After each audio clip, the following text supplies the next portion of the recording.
Good day, and welcome to the B&G Foods second quarter 2026 earnings call. Today's call, which is being recorded, is scheduled to last about an hour, including remarks by B&G Foods management and the question and answer session. I would now like to turn the call over to AJ Schwab, Director, Corporate Strategy and Business Development for B&G Foods. AJ? Good afternoon, and thank you for joining us. With me today is Bruce Wacha, our Chief Financial Officer. You can access detailed financial information on the quarter in the earnings release we issued today, which is available at the Investor Relations section of bgfoods.com. Before we begin our formal remarks, I need to remind everyone that part of the discussion today includes forward-looking statements. These statements are not guarantees of future performance, and therefore undue reliance should not be placed upon them. We refer you to B&G Foods' most recent annual report on Form 10-K and subsequent SEC filings for a more detailed discussion of the risks that could impact our company's future operating results and financial condition. B&G Foods undertakes no obligation to publicly update or revise any forward-looking statements, whether as a result of new information, future events, or otherwise. We will also be making references on today's call to the non-GAAP financial measures: adjusted EBITDA, segment adjusted EBITDA, adjusted net income, adjusted diluted earnings per share, adjusted gross profit percentage, base business net sales, and segment adjusted expenses. Reconciliations of these financial measures to the most directly comparable GAAP financial measures are provided in today's earnings release. Bruce will begin the call with opening remarks and discuss various factors that affected our results, selected business highlights, and his thoughts concerning the outlook for the remainder of fiscal 2026 and beyond. I would now like to turn the call over to Bruce. Thank you, AJ. Good afternoon, everyone. Thank you for joining us today. I'm going to cover a number of topics on our call this afternoon, which will include our change in CEO and why we are so excited to have Rob Mills join our executive leadership team at B&G Foods. Our portfolio reshaping efforts, which consists of the divestitures of low margin, working capital intensive business, including Green Giant U.S. Frozen, Le Sueur U.S. Shelf Stable, and the Dom Pepino brand over the past 12 months. The establishment of our Green Giant U.S. Frozen contract manufacturing business, which we expect to provide a modest but consistent contribution to adjusted EBITDA and cash flows, as well as the acquisition of the higher margin cash generative College Inn and Kitchen Basics brands.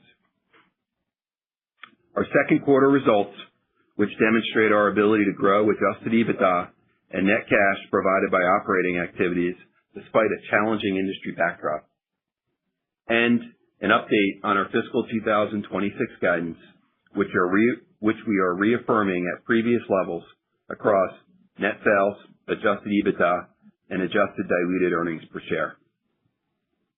While it has taken time to implement this portfolio reshaping, and we are still evolving today, we can see the green shoots as our business results continue to improve and we continue to better position ourselves for a more steady and more balanced financial performance in the future.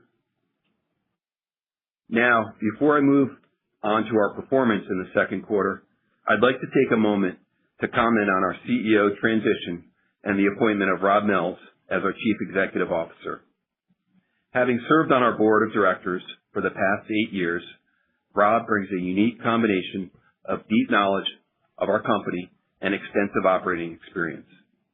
He understands our brands, our customers, our opportunities, and importantly, the challenges that we need to address. This familiarity significantly reduces the traditional transition period for a new CEO and positions Rob to move quickly, establish clear priorities, and accelerate the actions necessary to improve execution, strengthen the business, and create sustainable shareholder value. Rob's experience is particularly well aligned with what B&G Foods needs at this point in our evolution. He joins us from Tractor Supply Company, where he has held senior executive leadership roles spanning strategy, digital commerce, technology, and business operations with direct P&L accountability. During his tenure, Rob helped lead large-scale transformation and growth initiatives across a complex multi-billion-dollar public company, while building deep experience in digital, data, AI, productivity, and operating execution.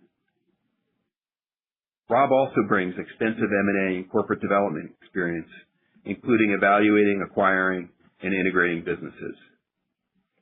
This combination gives Rob a broad perspective on organic and inorganic value creation, disciplined capital allocation, and active portfolio management. Rob comes into this role with a strong sense of urgency and a clear understanding of B&G Foods.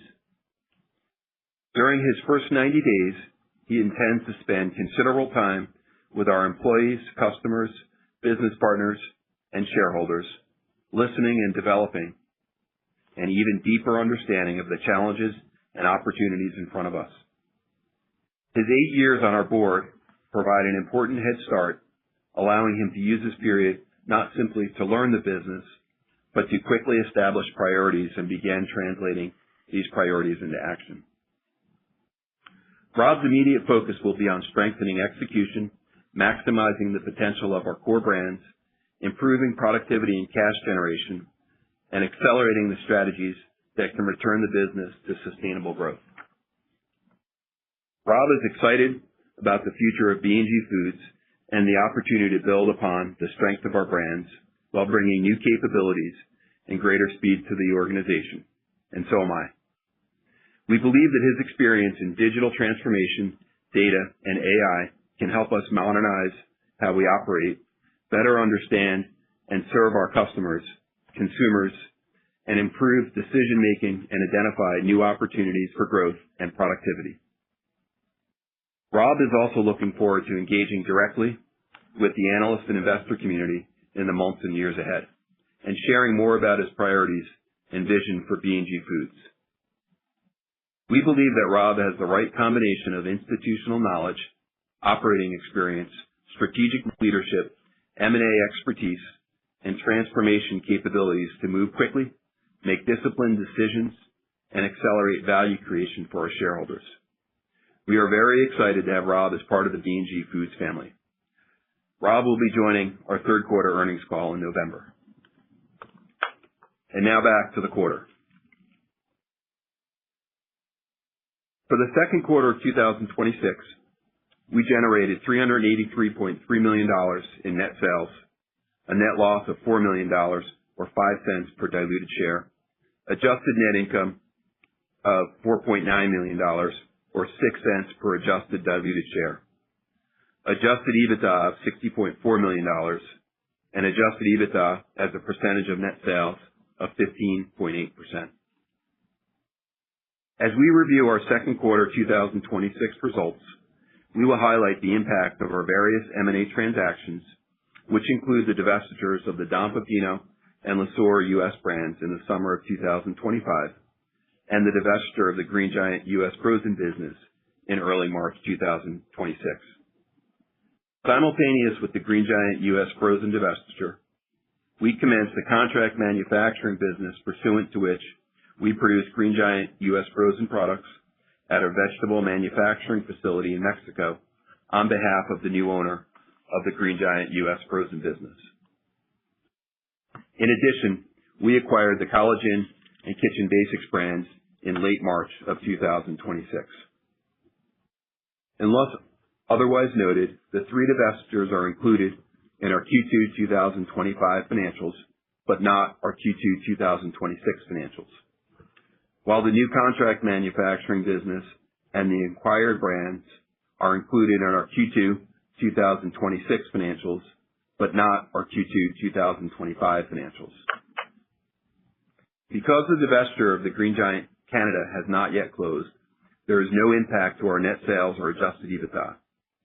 However, because Green Giant Canada is classified as an asset held for sale for accounting purposes, the pending divestiture does impact how Green Giant Canada assets are carried on our balance sheet and within certain line items of our P&L. We expect the Green Giant Canada divestiture to close during the third quarter and look forward to providing an update after the divestiture has been completed. Net sales for the quarter of 2026 decreased by $41.1 million or 9.7% to $383.3 million from $424.4 million for the second quarter of 2025. The decrease was primarily attributable to the Green Giant U.S. Frozen, Le Sueur U.S. Shelf Stable, and Don Pepino brand divestitures, partially offset by incremental net sales from the Green Giant U.S. Frozen contract manufacturing business and the acquisition of the College Inn and Kitchen Basics brands. Net sales of divested brands contributed approximately $68 million to Q2 2025 net sales. Net sales of acquired brands plus the contract manufacturing business contributed approximately $37 million in net sales during the second quarter of 2026. Base business net sales for the second quarter of 2026 decreased by $10.2 million or 2.9% to $346.3 million as compared to $356.5 million for the second quarter of 2025.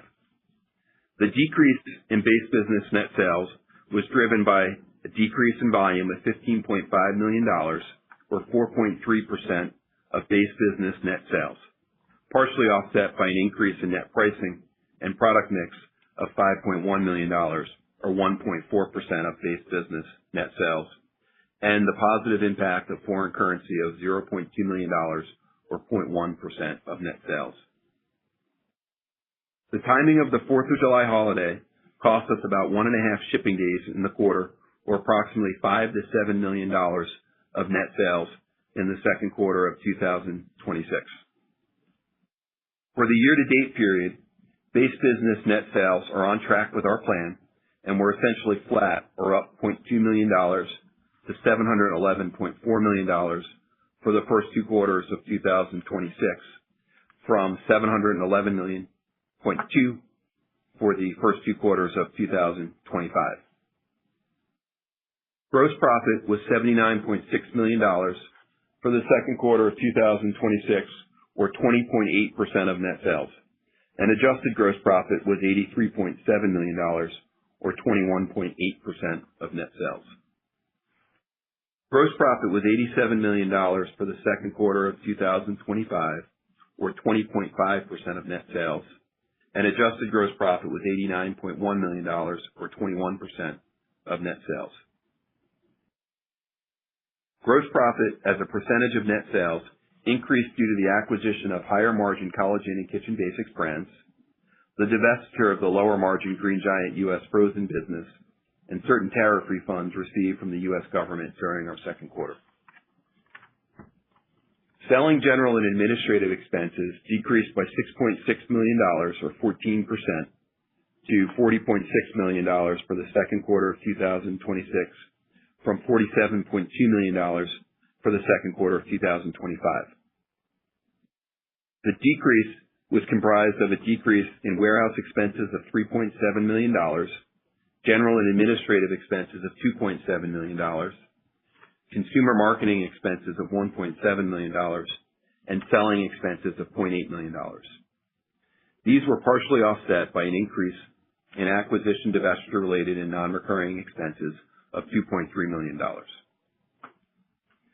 Expressed as a percentage of net sales, selling, general, and administrative expenses improved by 0.5 percentage points to 10.6% for the second quarter of 2026, as compared to 11.1% for the second quarter of 2025. We continue to follow these costs closely, and we are taking steps to reduce our ongoing SG&A commitments to better reflect the size of our business going forward, minimizing the impact of stranded costs on our overhead structure from recent divestitures. We generated $60.4 million of adjusted EBITDA, or 15.8% of net sales, in the second quarter of 2026, compared to $58 million, or 13.7%, in the second quarter of 2025. The increase in adjusted EBITDA was primarily attributable to the acquisition of the College Inn and Kitchen Basics brands, the divestiture of the Green Giant U.S. frozen business, the commencement of the Green Giant U.S. frozen contract manufacturing business, and tariff refunds received from the U.S. government during the second quarter. Net interest increased $2.7 million, or 7.5%, to $38.5 million for the second quarter of 2026, from $35.8 million for the second quarter of 2025. The increase in net interest expense was primarily attributable to an increase in average long-term debt outstanding during the second quarter of 2026 relative to the average long-term debt outstanding during the second quarter of 2025 and the 11% interest rate on our new senior unsecured notes due 2031. During the second quarter of 2026, net interest expense was also negatively impacted in connection with our debt refinancing because the new 11% senior unsecured notes due 2031 were issued on June 10th, 2026, prior to the redemption of our 5.25% senior unsecured notes due 2027. And therefore, during a 24-day period, we incurred interest expense on both sets of notes, which was only partially offset by the interest earned on the net proceeds of the issuance of the 11% senior unsecured notes due 2031. Depreciation and amortization was $14.5 million in the second quarter of 2026, compared to $16.7 million in the second quarter of 2025. We had a net loss of $4 million, or 5 cents per diluted share, for the second quarter of 2026, compared to a net loss of $9.8 million, or 12 cents per diluted share, for the second quarter of 2025. The net loss for the second quarter of 2026 was primarily attributable to approximately $9.7 million of acquisition, divestiture-related expenses, and non-recurring expenses, including certain organizational restructuring efforts to reduce the cost overhang related to the divestitures. We had adjusted net income of $4.9 million, or 6 cents per diluted adjusted share in the second quarter of 2026. In the second quarter of 2025, we had adjusted net income of $2.9 million, or 4 cents per adjusted diluted share. Adjustments to our EBITDA and net income are further described in our earnings release that was issued today and our 10-Q, which we expect to release later this week. I would now like to touch on the results by business unit for the second quarter. Net sales for Spices and Flavor Solutions increased by $0.1 million, or 0.1%, in the second quarter of 2026 to $96.6 million from $96.5 million in the second quarter of 2025. Spices and Flavor Solutions segment adjusted EBITDA increased by $7 million, or 29%, in the second quarter of 2026 compared to the second quarter of 2025. The increase in segment adjusted EBITDA is primarily due to an increase in net pricing and the impact of product mix, an improved cost environment for spices relative to the prior year, and tariff refunds received from the U.S. government during the second quarter.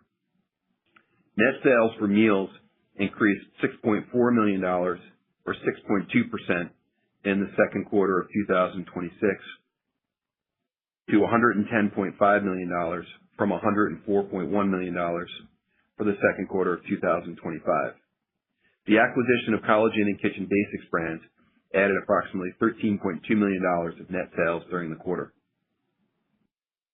Meals segment adjusted EBITDA increased by approximately $0.1 million, primarily driven by the acquisition, which offset declines in certain brands. Net sales for specialty decreased by $5.9 million, or 4.4%, in the second quarter of 2026 to $128.9 million from $134.9 million in the second quarter of 2025. The decrease was due in part to the divestiture of the Don Pepino business, which generated $1.8 million of net sales in the second quarter of 2025. Specialty segment adjusted EBITDA decreased by $8.9 million in the second quarter of 2026 compared to the second quarter of 2025. The decrease was due in part to the divestiture of the Don Pepino business,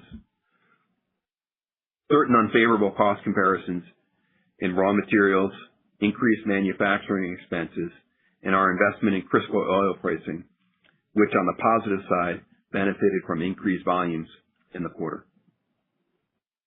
Financial performance for the frozen and vegetable unit during the second quarter of 2026 and the second quarter of 2025 are not comparable due to the impact of the Le Sueur U.S. and Green Giant U.S. frozen divestitures and the impact of our new contract manufacturing agreement for Green Giant U.S. frozen.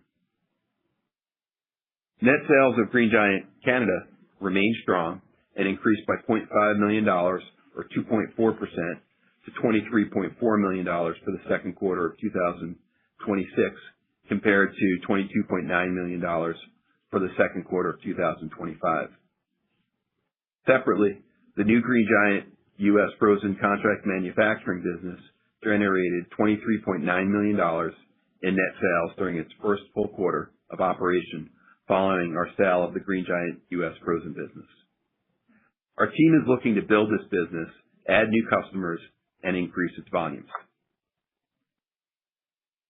Before I discuss 2026 guidance, I'd like to remind the audience that we continue to live in unpredictable times, and depending on the day, we are at war in the Middle East.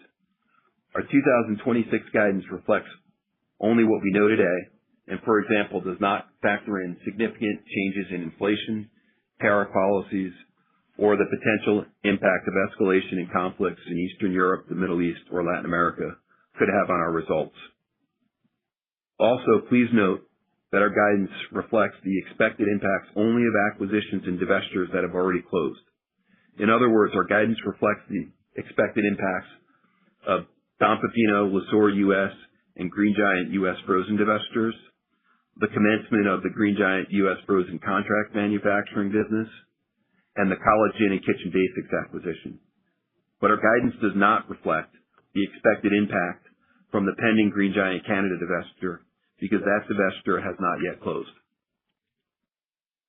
Also, as a reminder, our guidance reflects that fiscal 2026 has one fewer week than fiscal 2025, which had a 53rd week.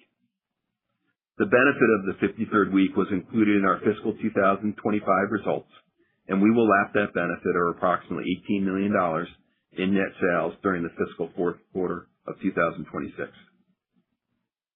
That said, we are reaffirming our guidance.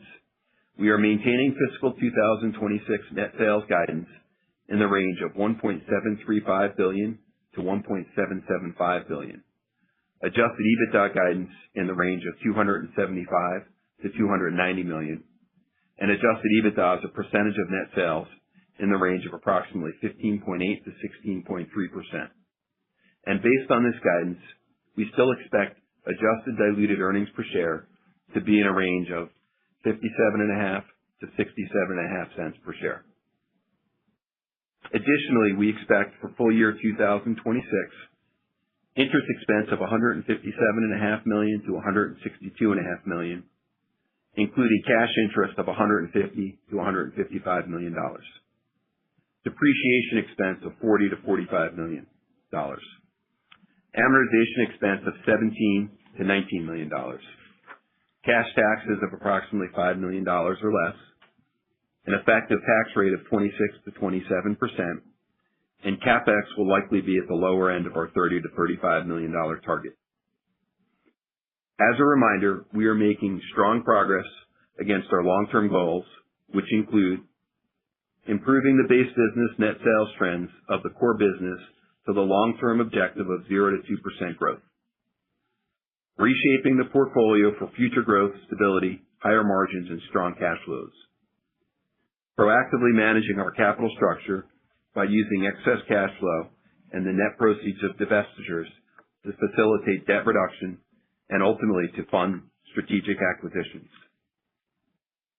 We believe that we have the ability, even in a challenging environment for packaged food companies, to maintain a stable base business and enhance our performance through our growth by acquisition strategy, while simultaneously returning a meaningful portion of our excess cash to investors to our longstanding commitment to both debt reduction and a healthy dividend policy. We are very excited about the future of B&G Foods, and we thank you for turning into our earnings call this afternoon. This concludes our remarks, and now we would like to begin the Q&A portion of our call. Operator? Thank you. We will now be conducting a question and answer session. If you would like to ask a question, please press star 1 on your telephone keypad. A confirmation tone will indicate your line is in the question queue. You may press star 2 to remove yourself from the queue. For participants using speaker equipment, it may be necessary to pick up your handset before pressing the star keys. Your first question is from Andrew Lazar with Barclays. Please go ahead. Great. Thanks. Good afternoon, Bruce. Hey, Andrew. How are you? Hey there. Good. Maybe to start off, can you maybe quantify how much the tariff refund benefited EBITDA in the quarter and what your expectation would be for that benefit for the full year if there's more to come? Yeah, we haven't disclosed the number. It's relatively modest. If you go back to kind of 2025 results, and as we articulated then, we had about $8 to $9 million of total incremental tariff exposure. That included tariffs where we were the direct importer of record and where we were not the importer of record. Where we were the importer of record is about a little bit less than half of that, and that's largely what we got back in the second quarter. We expect to get some more back throughout the remainder of the year, and in certain cases, we'll invest that in the business on a go-forward basis. Got it. All right. And then I think on the last call, there was quite a bit of discussion around potential inflation building, even outside of just soybean oil as it relates to Crisco, but other items too. And that might necessitate some incremental pricing moves, despite it being a sort of a challenging environment for everyone. Where do you stand on inflation at this stage for this year? What might that mean for pricing, and have you taken any or plan to? And then, what sort of elasticity should we be thinking about this time around, just given, the consumer's under sort of more pressure than perhaps in the last couple of rounds of pricing the industry took? Thanks so much. Yeah, I think on our last call, we were right around the time where both diesel fuel, oil, kind of West Texas Brent, and soybean oil were all at their peak levels. So they're a little bit inside of where they were before, with a couple of moves up and down. That's still the largest area where we've seen inflation so far this year. There's a little bit coming in spices as well, but that's primarily where we've seen it. We haven't seen people taking pricing on fuel costs, but we certainly have seen that within vegetable oil. Thank you. And our expectation is to cover that inflation where we can. Right. And kind of the way that you've done it on Crisco in the past, whatever it is, year or two with that new process. Okay. Thank you. Next question, David Palmer with Evercore. Please go ahead. Thanks. I wanted to ask you about non-measured channels. I think last quarter they might have been up, low double digits, or at least some sort of double digits, and now it feels like it might maybe up low single digits. Wondering what reason there is for that, and how you're thinking about non-measured going into the second half. Yeah, we're still seeing pretty strong growth across some of our non-measured channels. Canada has been strong, continues to be strong. The food service where we have it has continued to be pretty strong. And then within spices, our private brands relationship continues to be strong, as well as some of the other ones. We still see that strength. It's up. It's offsetting some of the damage in the regular track channels. But quite frankly, we need to improve the performance of our retail branded business. And I think that's a lot of the focus that Rob is going to bring on a go-forward basis. Okay. And just with regard to what we're seeing, when we look at some of the scanner data, it looks like spices is under pressure, but you're having some areas of strength elsewhere, like cream of wheat. Could you maybe make a comment about, the wins and losses and where you see the most opportunity near and medium term with the branded business? And I'll pass it on. Yeah, we're actually seeing pretty good trends in our hot breakfast overall, which would be cream of wheat, McCann's, and the pure maple syrup, Grandma's molasses. So there's pockets of strength in there. On the spices, where there's a little bit of noise, is some shift in some of the brands, particularly around Tones and Weber, that are going from branded to partner brands. So that creates a little bit of the distortion that you're seeing. But look, we need to improve our performance across the board. We've had really good performance in some of the non-track channels. We need to see further improvement in the track channels as well. Thank you. Next question, Robert Moskow with TD Cowen. Please go ahead. Thanks. Maybe I'll just go right to that last point. Tones and Weber are going from brands to partner brands. Is that new, Bruce? And can you give a little more context as to what the rationale for that is? Yeah, it's a continuation of what we've seen over time. We saw this very much early on when we bought the ACH business in like 2016, 2017, and then we're just seeing sort of the follow through there. So in a couple spots, we're losing Tones distribution, and it's being replaced with us providing distribution of similar product, similar amount of SKUs on the private band side. Okay, but you're not recharacterizing those two brands as like private label or work no. to a retailer or anything like that. Okay. No, we're keeping those brands, and look, we want to improve the performance in those brands. Okay, got it. And can you touch on Collagen and Kitchen Basics? The sales were lighter than what we had forecasted. Maybe we got the seasonality wrong, but can you talk to your early learnings on those two? Yeah, sales for both, I think, are just a little bit ahead of where we had forecasted, but maybe we were a little bit more conservative than you were. I think within consumption, there's a little bit of softness in Collagen, which we knew when we bought this. Number 2 Northeast regional brand.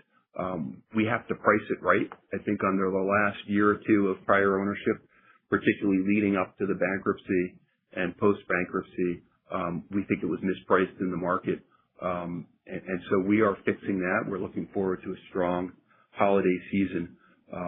We kind of knew what we were getting here, which is something that we got to really protect and drive cash flows with, but manage that brand as it is, which is a number 2 Northeast regional player where it's been around for a long time and makes good money where we sell it. Kitchen Basics, I think we continue to be surprised by this business. We really like it. We think it's got some growth opportunity in addition to having some pretty good margins. The category has been pretty good. To be fair, it's off season, but people are still buying a lot of broths and stocks in the summer, but it is off season, and so it's a little bit smaller. The true test for us really will be as we integrate during the winter months, the more traditional soup season in the 3rd and 4th and 1st quarter. Okay, thank you. Yep.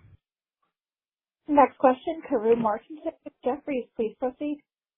Good afternoon. I couldn't help but notice a couple of comments here on implementing portfolio reshaping, active portfolio management. You've done a lot of the heavy lifting here. Is there more to do, or are there pockets when you look at your portfolio that you want to accelerate on? I think, Karru, there's always more to do with B&G. We tend to be pretty active in M&A, and we're focused on improving our portfolio. I think a big focus for the last year and a half has been the Green Giant strategic review, and so we're nearing the end of that, and so that's a big lift there. There are still things that we'll look at opportunistically across the portfolio from the divestiture standpoint, but I wouldn't put a big expectation there. Collagen, Kitchen Basics, we want and we expect to do more things like that in the future where we're adding some nice incremental growth and sales and profitability to our business. I'm sorry, I missed it. Did you give a tariff refund number? We did not.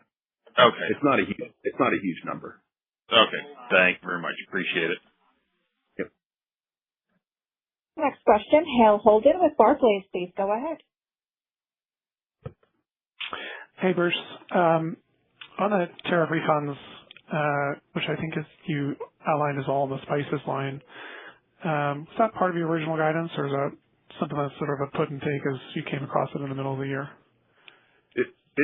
We always knew that it was out there. It's probably a put and take as it factors in, and we've got a little bit of both here, as we always do. Yeah.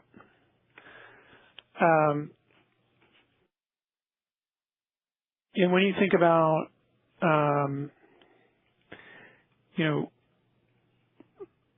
risk to the next 2 quarters that get you to the low end or the high end of that guidance range, maybe you could talk through some of the puts and takes that you're seeing on the ground.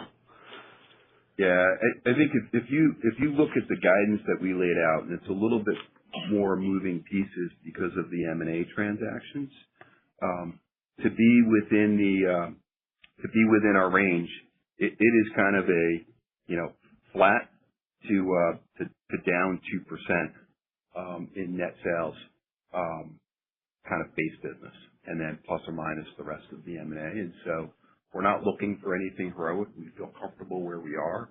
We do know that we loved the 53rd week last year, and you'll hear me cry about it when we give our fourth quarter results this year. But we feel like we're on base given where we are year to date.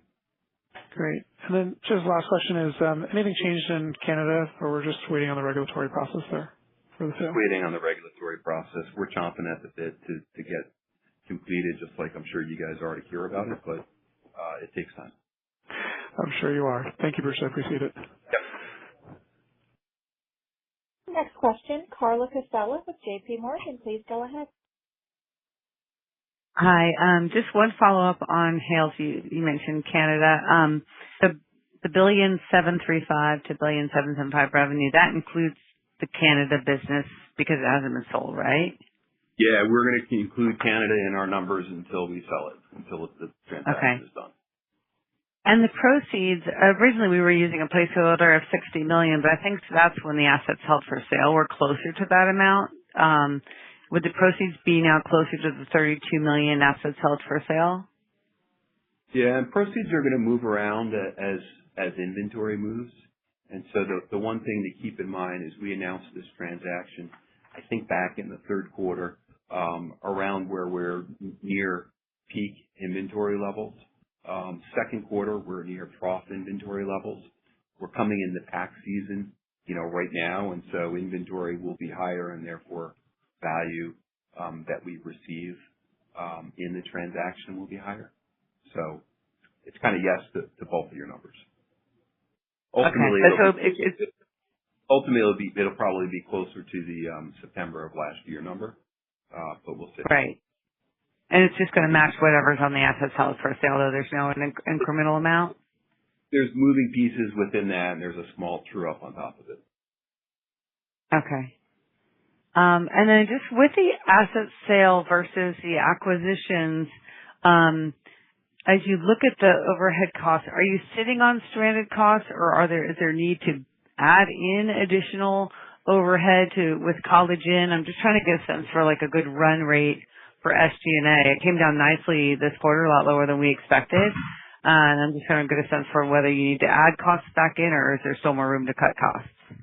I think you'll continue to see costs reduced into early third quarter, and then we should be largely at a run rate from there. Okay. And then can you just talk to the M&A environment? Like, are there assets out there, things that you would look at, or could you consider further asset sales to accelerate balance sheet improvement? We're always looking at both. There are deals that are being announced. There are deals that have been speculated on for some period of time that are kind of sideways and haven't been announced. We've seen some large deals get signed and completed in our general kind of space. There's stuff out there. I think it's a matter of finding things at the right price, whether we're buying or selling. And I don't know what the next thing is, but at some point there'll be another one. We continue to look for ways to improve our portfolio over time. Okay, great. Thanks. Thanks, Carla. Once again, please press star one if you would like to ask a question. Next question comes from William Reuter with Bank of America. Please proceed. Good afternoon. So just to make sure I understand where we are on the tariffs. So I think you said it was $8 or $9 million. You were the importer of record for less than half of that. I think you got most of that back in the second quarter. Will you be receiving proceeds where you were not the importer of record? Will those vendors be, I guess, sending those proceeds that they received to you? Where appropriate, we're going to do our best we can to recover every dollar. Okay. All right. And so I guess that could be a little bit of a tailwind to your results in the second half of the year. Is that right? It could. Okay. But again, just keep in mind, like, the relative size of this is not massive. Yep. Understood. And then, we're hearing that, you mentioned that you were not pushing through fuel surcharges and you weren't hearing of others doing the same. Freight, excluding fuel, domestic freight charges are pretty elevated. Is that putting pressure on your margins in the back half of the year? Define pressure. It's not helping margins in the back half of the year, but it's not, for us, fuel is just one part of our logistics costs. We need every penny. So yeah, it's putting a little bit of pressure, and, like we said, we've got a lot of puts and takes, and so, we got to find some to offset it. Got it. And then just lastly for me, certainly the fuel impact is not radically different than where it was the last time we spoke. In fact, it's probably better or less scary or less bad. Right. Okay. And then I can't remember the actual number you said. It was something in the 20s, the revenue from the contract manufacturing. Where are you at in terms of, is that business profitable at this scale, or do you need to add business in order for that to generate EBITDA? It's running at about $25 million, give or take, maybe just a hair under that per quarter. And so annualized, that might be just under $100 million. That will not be the 2026 number, because we really only started running that in the second quarter. The business is modestly profitable. Not game changer, but modestly profitable, and it's a benefit to EBITDA. We want that to be a sustainable business. We would love to grow it, and we want to continue to service our largest customers as well as possible. Got it. I guess this will be the last one, I promise. How challenging do you think it's going to be to add incremental customers and volume to that facility? It's selling. It takes effort, but we actually think we've got a really good facility, and we've got a couple nice little wins already on it. But not game changer, but nice little business that we have, and we want to continue to run. Got it. All right. Thanks for taking all my questions. Yep. Thanks. There are no further questions. This concludes today's teleconference. You may disconnect your lines at this time, and we thank you for your participation. Thank you.